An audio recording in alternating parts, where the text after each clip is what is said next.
제가 한 번 하더니 재미 들렸죠. 이렇게 클라이막스에서 끊기 막 이런 거. 예, 솔로몬이 구한 것은 무엇이었을까요? 막 이런 건데 사실 주일학교 때 저희가 알고 있기는 뭐 솔로몬의 지혜, 그래서 지혜를 구했지라고 생각하는데 본문을 보면 조금 더 굉장히 감동적이고 구체적인 단어가 나오거든요. 어, 3장, 즉 열왕기상 3장인데요. 7절에 보면 이렇게 나옵니다. 하나님 여호와여, 주께서 종으로 종의 아버지 다윗을 대신하여 왕이 되게 하셨는데 저는 작은 아이라 출입할 줄을 알지 못하고, 정말 정확하게 사사 시대부터 이어져 오고 있는 그 이스라엘의 지도자들이 가져야 하는 자세를 아주 정답을 이야기하고 있습니다. 종. 왜냐면 왕이잖아요. 왕이 어떻게 종이 될 수 있겠어요? 왕이 유일하게 누군가에게 종이라면 단 한 분에게만 종인 거죠. 왜냐하면 인간 왕 위에는 여호와 왕이 있거든요. 그러니까 여호와 당신의 종입니다. 네, 이래서 종인데요. 바로 이 종인 자신을 여호와 앞에서 작은 자라고 이야기하는 그 마음이요. 왜냐하면 작은 자인 사람은 함부로 하지 않잖아요. 속단하지 않고, 그쵸. 내 마음에 있는 답이 정답이라고 생각해서 함부로 하지 않고, 오만증후군이라는 게 있대요.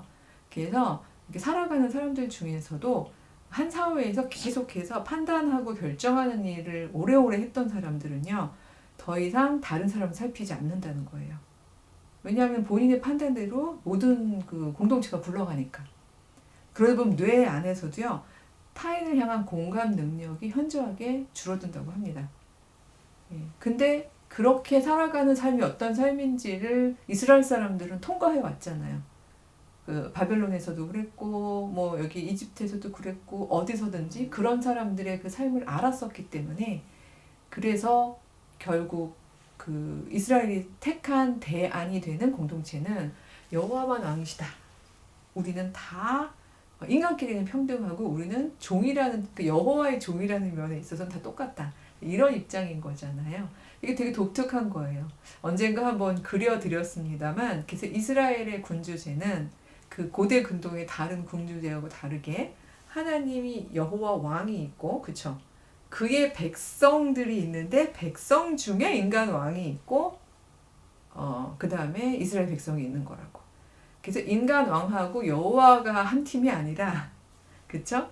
인간 왕하고 백성이 하나의 사람으로서 한 팀이고, 이 모두의 왕 되신 자, 그분이 여호와다. 이게 우리가 이스라엘 사람들이 가지고 있는, 그리고 이스라엘, 영적 이스라엘이라고 하는 우리 크리스찬들이 가지고 있는 그런 마인드인 건데요. 솔로몬이 그 마음이 있는 거예요. 예, 저는 작은 아이예요. 심지어 출입할 줄을 알지 못해요. 정말 겸손하죠. 제가 들어가야 되는 건지 나와야 되는 건지. 왜 우리나라 속담으로는 앉고 서는 걸 잘 모르는구나. 너가 앉아야 될지 서야 될지 이렇게 표현을 하기도 하죠. 즉 그럴 정도로 자기를 작게 생각하면서, 근데 나에게 맡기신 거는 주님께서 선택하신 저 많은 백성입니다. 이렇게 큰 임무를 맡기셨습니다. 그러니 저희가 한 가지를 원하노니 하면서 얘기하는 게, 제가 백성들을 잘 재판할 수 있도록 듣는 마음을 주소서, 이렇게 얘기합니다. 9절인데요. 듣는 마음을 종에게 주사 주의 백성을 재판하여 선악을 분별하게 하옵소서. 제가 가끔 이렇게 하다 말고 저기 앞으로 가기도 합니다. 사실 이런 교수법 때문에 친구들이 한 학기 동안 힘들어하기도 해요. 제가 중간에 갑자기 막 앞으로 갔다가 다시 오기도 하고 막 이러기 때문에 달락달락 공부하는 친구들한테는 이렇게 쭉 통전적으로 가는 걸 힘들어하는데, 여기 선악을 분별하게 하옵소서라는 말과 듣는 마음을 주옵소서라는 말을 딱 듣는 순간 제가 확 가고 싶은 앞은 어디일까요? 예, 무려 창세기 3장으로 넘어갑니다. 예, 저거 정말 먹음직도 하고 보암직도 하고, 예, 되게 탐스러웠던 그 열매요. 뱀에 따르면 그걸 먹으면 하나님과 같아져서 선악을 알 수 있는 지혜를 가질 수 있다고 했었죠. 그러니까 똑같이 지혜를 강구하는데요, 접근법이 완전히 확연히 다른 거죠. 그쵸? 내가 존재론적으로 하나님 같이 되려는 욕망, 그것은 분명히 죄악이고, 예, 이 성서적 세계관에 따르면 그것은 하나님이 벌하시는 사고방식입니다. 그래서 솔로몬의 지혜라고 우리가 말을 많이 합니다만 솔로몬 자체가 되게 지혜로워지는 게 아닌 거예요. 다른 사람하고 다르게 솔로몬은 되게 지혜로운 사람이고 그 존재론적으로 다른 사람들하고는 좀 다른 지혜가 탑재되어 있고 그래서 항상 그 사람이 하는 말은 옳고 이게 아니라 솔로몬이 지혜로운 판단을 할 수 있다면 그것은 무엇 때문인가요? 하나님이 주신 듣는 마음 때문인 거죠. 그러니까 약자들의 그 서름을 탄원을 호소를 잘 듣고 그걸 하나님께 아뢰는 가운데에서 지혜롭게 판단하게 하는 바로 그 마음을 주세요라고 얘기한 거죠. 오만 증후군으로 꽉 사로잡혀가지고 제가 뭘 하는지도 알지 못하게 자기 안에 있는 답으로만 막 명령하는 재미로 사는 그런 왕이 되지 말게 하옵시고 하나님이 선택해서 맡기신 저 많은 백성들을 다스림에 있어서 즉 여호와의 다스림처럼 다스리게 하는 그런 한 사람으로서 제가 듣는 마음을 갖게 해주세요라고 간구한 거죠. 정말 이쁜 간구고 그쵸? 그야말로 지난 시간 말씀드렸던 그 금도끼도 주고 싶은 마음이죠. 듣는 마음만이 아니라 너에게 부귀도 그다음에 권력도 정말 너의 왕국이 before도 after도 그렇게까지 그 찬란하고 견고한 적이 없을 만큼 그렇게 복을 내리겠다라고 여호와께서 약속을 하시죠. 이렇게 해피 출발하고 해피 스타팅 and 해피 엔딩 행복하게 출발해서 행복하게 끝났으면 참 좋았겠는데 인간의 삶이라는 게 참 그렇지 않습니다. 이렇게 강구한 솔로몬이지만 사실은 이게 3장 중간인데요. 3장 1절에 보면요. 벌써 약간 걱정스러운 기록이 등장을 합니다. 3장 1절은 이렇게 시작하거든요. 솔로몬이 애굽의 왕, 즉 이집트의 왕 바로와 더불어 혼인 관계를 맺어 그의 딸을 맞이하고 이렇게 되어 있어요. 이게 너무 자연스럽게 이렇게 써 있습니다. 이 부분에 대해서 기록하는 자들이요. 뭐라고 아직 비판도 안 하고요. 그냥 하나의 팩트로 들어가 있는 거죠. 다윗은 어디 사람이죠? 이스라엘 사람이죠. 당연히. 그리고 히브리인이죠. 그리고 그 히브리인들은 어디를 탈출해 왔던 사람이죠? 바로 애굽. 그쵸? 이집트를 탈출해 왔던 사람이에요. 즉 이집트적 질서는 반하나님적인 질서요. 죽임의 질서라고 생각하면서 그런 질서를 하나님께서는 싫어하신다고 생각해서 대안적인 질서를 찾아서 가나안까지 온 백성이죠. 근데 그런 백성의 지도자인데 너무 자연스럽게 누구랑 혼인관계를 맺게 되나요? 바로 이집트의 왕 바로의 딸과 결혼을 했다라는 얘기가 되게 심플하게 이렇게 나와요.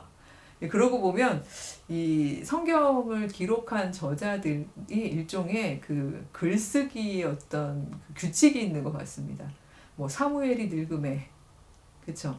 다윗이 늙음에, 그다음에 뭐 솔로몬이 바로의 왕의 딸과 결혼함에 이런 식으로 사실은 굉장히 걱정스러운 부분들을 오히려 맨 앞에 배치한 것은 의심 많은 소용인가요?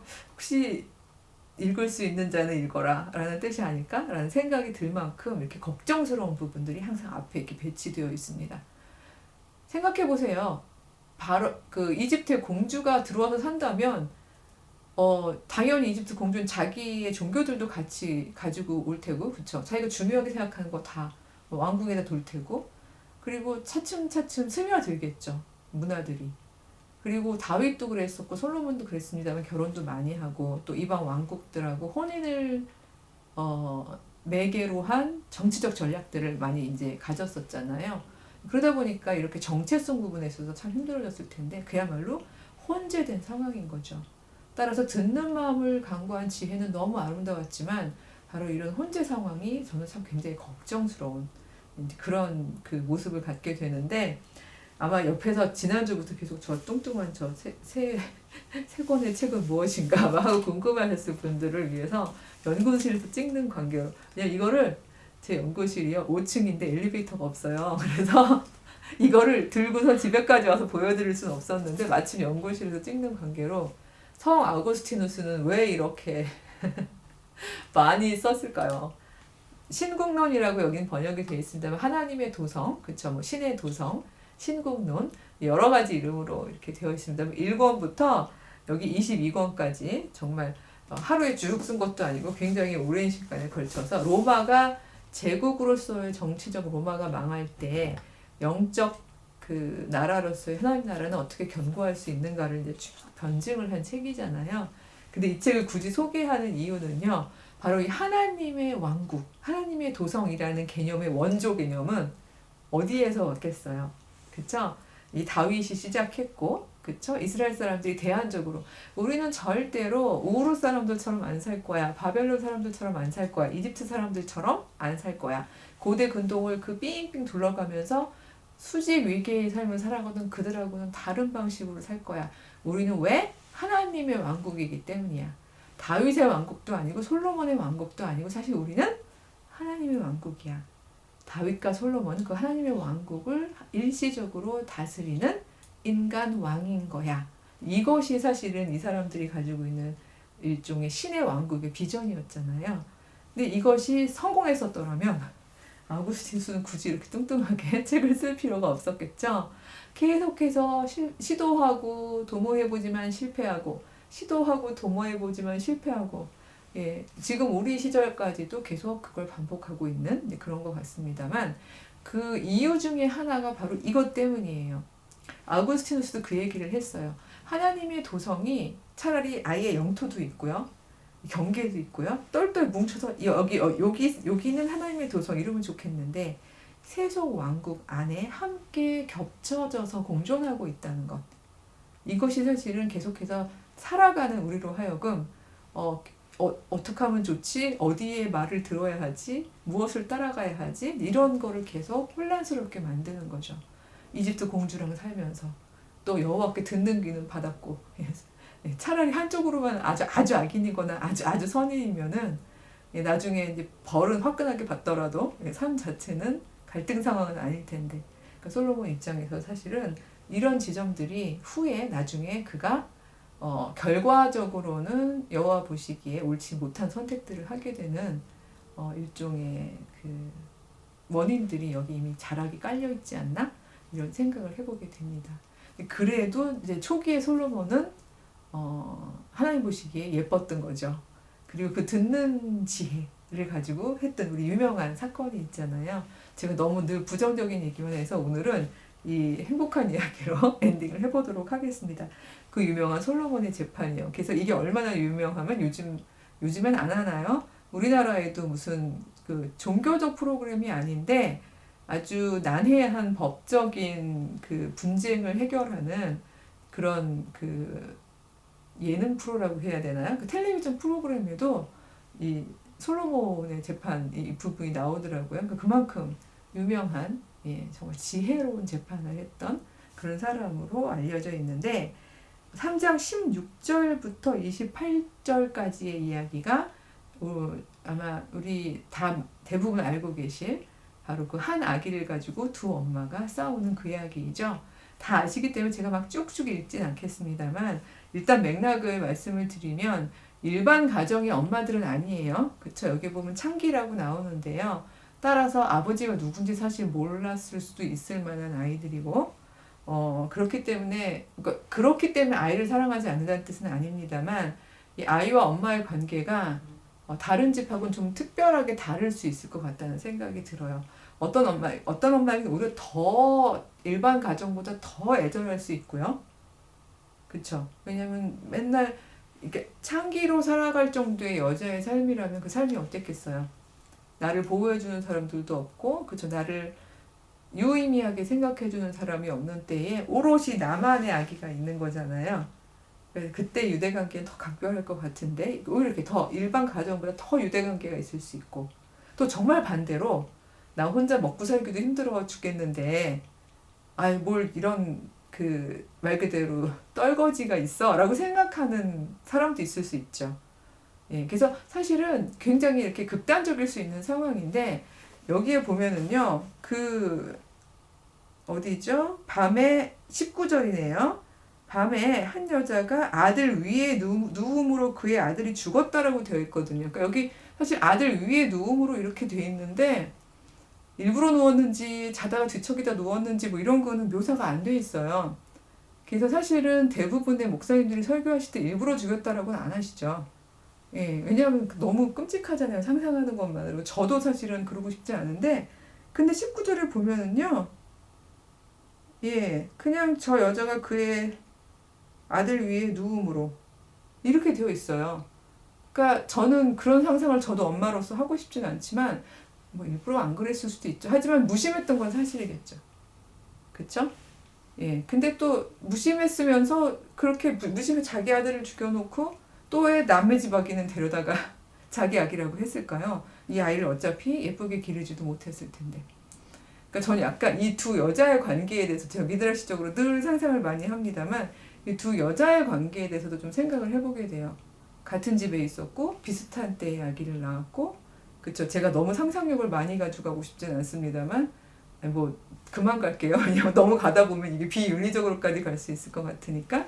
하지만 나름 경쟁하고 있는 왜냐면 같은 업종이고 그쵸. 또 나이도 얼추 비슷할 테고 그래서 서로가 경쟁하고 있는데 만약에 한 사람은 계속해서 뭐 사랑도 많이 받고 사람들 사이에서 인정도 받고 막 그랬었다면 그리고 심지어 둘 다 보호받지 못하는 임신과 출산을 겪었음에도 불구하고 한 여자는 그거를 그 안에서도 하나님의 축복으로 받아들이면서 감사하고 되게 흔들림이 없이 가고 있었다면 그렇다면 그거를 바라보는 게 되게 속상하고 만약에 질투가 나고 좀 저 여자가 또 괴로워봤으면 좋겠고 왜 사람이 또 한 번 악하게 마음을 먹으려면 그렇게 먹을 수도 있는 거잖아요. 그래서 저는 어렸을 때는 오히려 이 장면이 이해가 안 됐는데 애기 엄마가 되고 그다음에 이제 또 여러 가지 관계망들을 겪으면서 어쩌면 그 자기 아기랑 그 죽은 아기랑 바꿔치기 한 그 엄마는 아기에 대한 집착보다는 그 함께 출산한 그 여자를 괴롭히고 싶었던 건 아닐까? 이런 생각이 저는 좀 들었어요. 뭐 이건 저의 해석입니다. 여러분들까지 동의하시라는 건 아니고요. 그래서 어쨌든 분쟁이 생겼고 그래서 법정에까지 오게 된 거죠. 이것만 봐도 사실 솔로몬의 왕국이 아직까지는 그렇게 큰 데가 아닌 것 같아요. 창기 둘이 싸웠는데 왕을 만나러 왔어요. 법정에.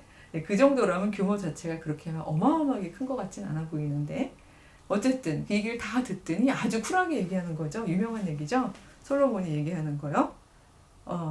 24절입니다. 칼을 4개로 가져오라. 가져왔죠. 무슨 일인가 싶어서. 사나이를 둘로 나누어 반은 이 여자에게 주고 반은 저 여자에게 주라.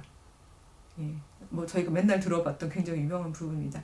그때 26절입니다. 산 아들의 어머니 되는 여자가 아들을 위하여 마음이 불붙는 것 같아져서 왕께 아뢰어 청하죠. 왜요? 이 마음이 불붙는 것 같아, 애끓는 것 같다. 보통 창자로부터 가장 깊은 감정은 그렇게 아래서부터 쭉 올라온다고 하는데 산 아이를 그에게 주시고 아무쪼록 죽이지 마옵소서. 왜냐면 정말 내 생명보다 더 귀한 아이이지만 내 생명보다 귀하기 때문에 차라리 내가 못 봐도 살아있는 게 낫잖아요. 그쵸? 예. 정 말도 근데 아마 그 해코지하고 싶었던 여자는 이 무슨 말도 안 되는 판결이야? 라고 생각했을 거고요. 그리고 어차피 이 아이가 탐이 난 거면 그 여자조차도 마음대로 하세요. 뭐 반을 쪼개거나 말거나 이렇게 얘기 못 했겠죠. 근데 이 여자는 보니까 이 아이를 위하는 마음이 별로 없어요. 내 아이라는 것만을 떠나서 저희 하다못해 지나가다 나랑 정말 아무 상관이 없는 아이가 위험에 처하면은 손길을 뻗는 게 사람의 마음인데 여기는 이 전의 감정들이 전 얽혀있다는 생각이 들거든요. 그러니까 뭐 마음대로 하세요 라고 얘기를 하게 되고 그 관계를 보면서 솔로몬은 누가 진짜 엄마인지를 이제 가려내는 거잖아요. 그리고 난 다음에 엔딩이 저는 그 부분이 제일 아름다웠는데 뭔가 하면 28절에요. 온 이스라엘이 왕이 심리하여 판결함을 듣고 왕을 두려워하였으니 이는 하나님의 지혜가 그의 속에 있어 판결함을 봄이더라. 바로 이겁니다. 내가 아무리 백날 말해서 나는 하나님의 지혜가 내 안에 있어라고 얘기해봤자 남들이 그렇게 생각 안 하면 그건 아닌 거죠. 모두가 듣고서 무릎을 친 거예요. 하나님이 그에게 듣는 지혜, 듣는 귀를 주시지 않았다면 그렇다면 이건 판결할 수 없는 것이다. 사실 이건 정확하게 사사들에게 했던 판단이거든요. 그러니까 어떤 지위에서 오는 권위가 아니라 그의 판단함을 듣고 이거예요. 그가 왕이어서가 복종하는 게 아니에요. 그를 두려워하는 이유가 왕이잖아 이게 아니라 어떻게 그런 결정을 했지? 이것 때문에 두려워하는 거예요. 그 사람을 두려워하는 게 아니라 그의 하나님이 그와 함께 하시기 때문에. 그러니까 크리스찬이라면 저희는 그런 자세를 항상 가져야 하고, 혹시 누군가 우리의 말을 듣는다면, 그리고 우리의 말을 듣고 지혜롭다고 칭찬하거나 또 어떤 부분에 있어서 굉장히 과도하게 인정해 준다면 나 그런 사람이야 막 이렇게 생각하는 교만함이 아니라 하나님께서 나와 함께 하시는구나에 대한 감사함을 여겨줬으면 좋겠고요. 또 한편으로 누군가가 막 말을 할 때 그 사람의 지위나 타이틀을 보고서 저희가 그 사람의 말에 따라갈 것이 아니라, 여기 이 이스라엘 백성들처럼 우리가 가진 이 성서의 기준에 따라서 저것은 하나님의 지혜인걸? 바로 그 지점을 판단할 수 있는 능력을 저희들이 가졌으면 좋겠습니다. 그래서 우리 공동체에서 가장 낮은 자라도 그가 하나님의 지혜를 가지고 있다면 그로 인하여 두려워할 수 있는 그런 우리가 되었으면 좋겠습니다. 다음 시간에 또 만나기로 하고요. 여기서 인사드릴게요. 안녕.